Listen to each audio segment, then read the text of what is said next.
Salam sehat semua, bersama lagi dengan saya di sini, Dr. Ervan, dokter keluarga dan pengacara keluarga Anda.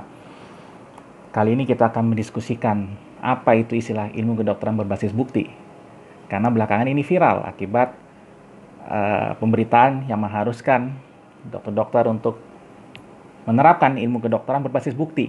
Ya, penelitian terutama harus dengan metode RCT atau Randomized Control Trial.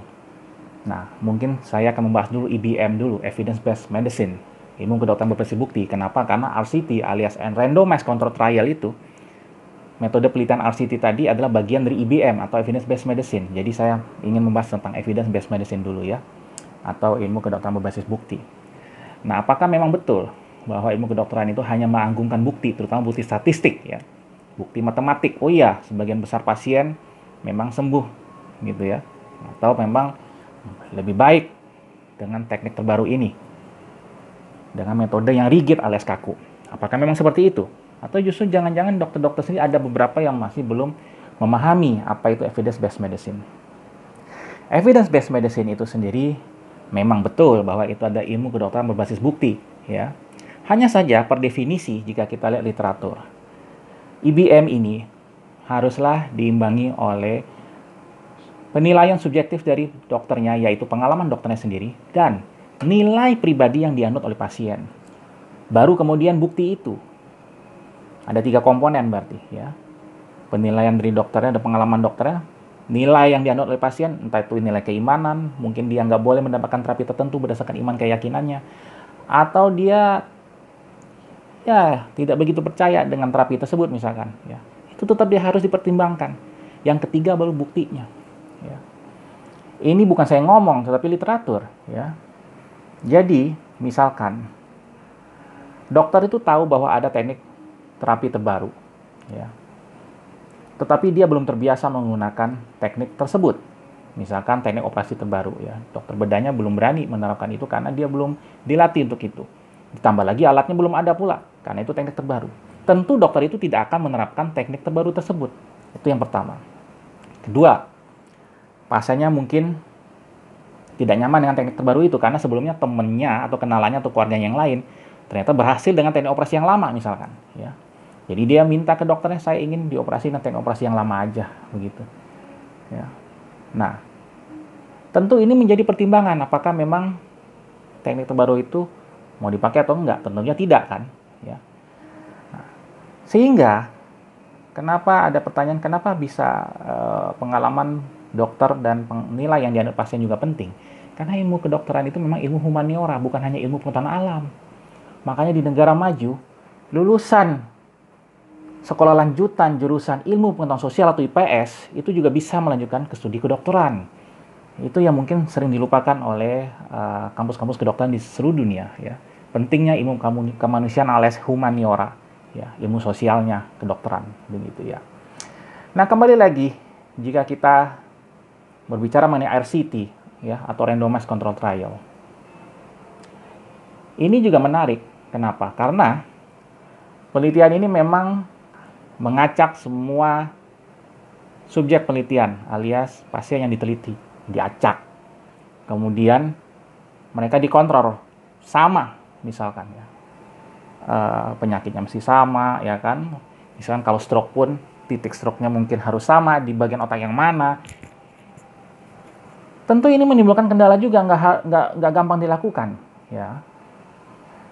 Apalagi biayanya besar. Bahkan setelah randomized control trial harus ada lagi systematic review dan meta-analisis. Jadi penelitian multi-center ya, yang lain-lain juga di center-center yang lain, di pusat-pusat penelitian yang lain juga meneliti hal yang sama, kondisi pasien yang sama, terapi yang sama persis gitu ya.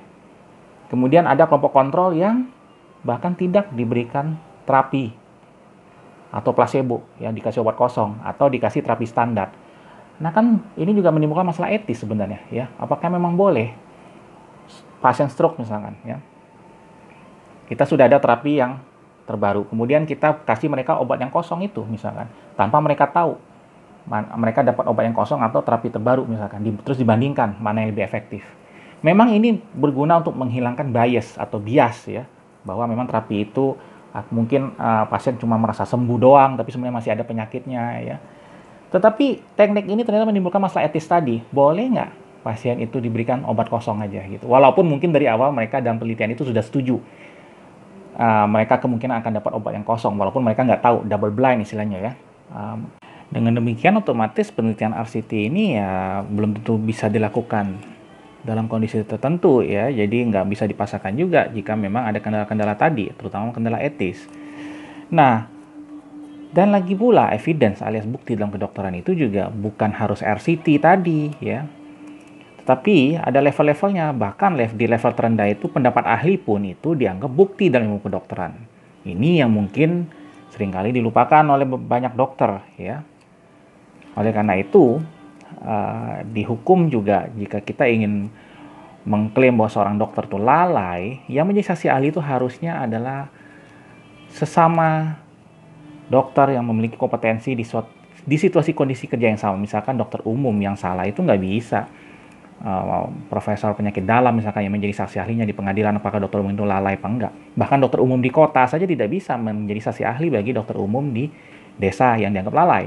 Harus sesama dokter umum di desa yang bisa menilai apakah sejawatnya itu salah atau tidak ya.